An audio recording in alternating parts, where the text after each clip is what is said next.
Well, I've been down here working on my Great Western Smith Manufacturing manure spreader. Many of you have looked up the Smith Manufacturing website, and some of you have sent information relating to that, so it's been kind of a learning curve for me this week, and I appreciate all the help. I initially wasn't going to bring this into the shop right now. I brought the wheels in last week. But, you know, we have been abnormally warm and no snow this winter. So I thought maybe I should get this in the shop while the weather is decent, so that when the snow does fly, it would be a little difficult to get it in then. So I've got it kind of bound up with this chain around the middle. The main frames have broken on both sides. The one on the left side was already broken. When I pulled it out, the right side came apart as well. So I chained all that kind of together. I've got a boomer on it, kind of snugged it up. And I think everything that I've got left in here pertains to this manure spreader. All this old wire and some of the other paraphernalia I've got out of here. So I'm going to try to pick this whole thing up and put it on my trailer and take it to the shop. I slid a pallet underneath that I can get my forks from my forklift on, and I've got a couple of 8/4, 13-foot long ash planks that I'm going to slide under. They should span from front axle to back axle, and maybe try to pick this whole thing up.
Really not far enough under it.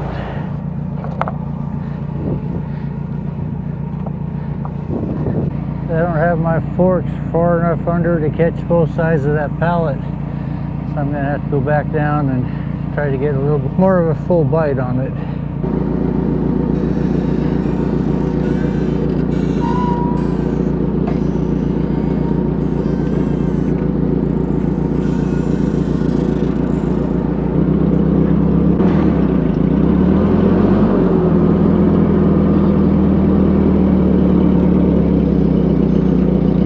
My forks are right here. I need to get that up on the end of that pallet.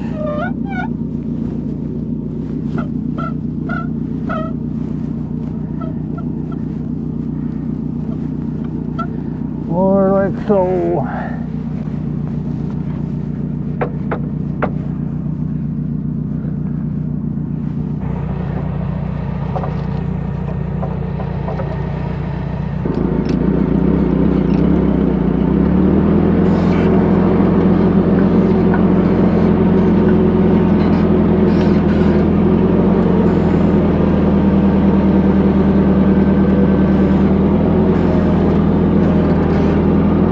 That's a lot better grab on that.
I'm overhanging the side here by about 8-10 inches, a little more than I would like, but I'm not going too far to get to the shop.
Well, it looks like it's a whole lot bigger inside than when it was outside.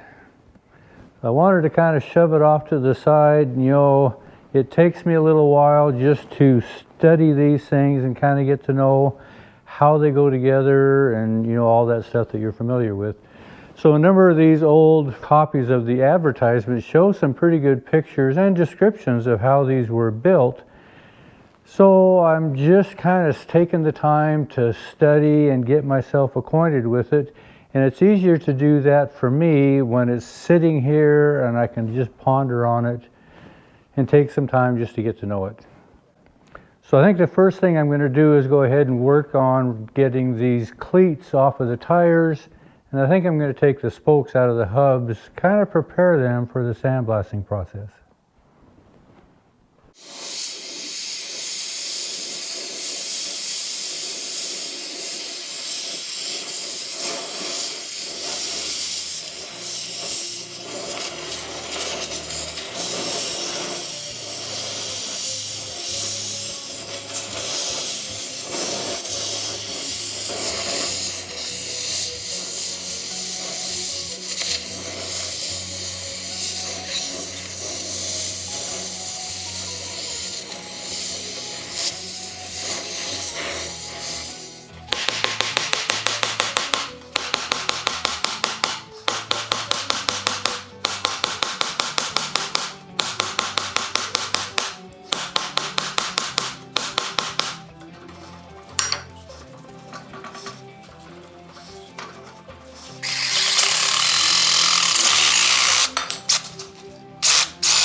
Well, I was heating up the nuts to burn out the rust on the bolts on the cleats of the rear wheels.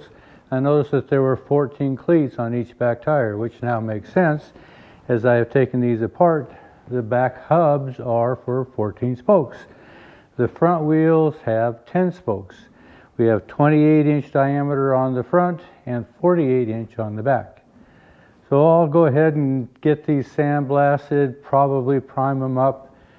I'm probably going to make my own spokes, and I'll see if I'm going to bend the fellies or not. We'll see how it goes. Anyway, kind of fun to start pondering putting this old, what is known as the Great Western manure spreader from Smith Manufacturing. Appreciate you coming along.